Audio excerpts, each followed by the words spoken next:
நல்ல படம். அப்படியே ஏதாவது பாப்கார்ன் கீக்கான் இருந்தால் நல்லாயிருக்கும்.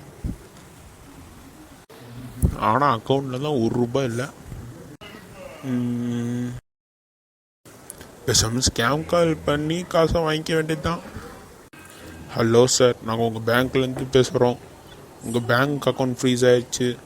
அதை ரினியூவல் பண்ணுறதுக்கு கொஞ்சம் உங்கள் அக்கௌண்ட் நம்பர் சொன்னீங்கன்னா நல்லாயிருக்கும்.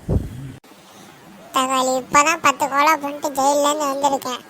திரும்ப இந்த மாதிரி திரும்ப என்ன ஜெயிலில் போகாத கம்முன்று. சார், நீங்கள் வேறு யாரும் நினச்சி என்கிட்ட பேசுகிறீங்கன்னு நினைக்கிறேன். இந்த ஸ்கேம் கால் பண்ணுறோம் தான்டா. எப்படி கண்டுபிடிச்சேன் தெரியல சார். எப்படி சார் கண்டுபிடிச்சிங்க? பேசுனதை வச்சே கண்டுபிடிச்சிட்டான்டா நானே. கண்டுபிடிச்சிட்டான்டா. சரி, வேறு யாருக்காச்சும் கால் பண்ணி காசு கறக்க வேண்டியது தான். ஹலோ சார், நாங்கள் உங்கள் பேங்க்லேருந்து பேசுகிறோம். திரும்ப நீ எனக்கு தான்டா ஃபோன் பண்ணியிருக்கேன்.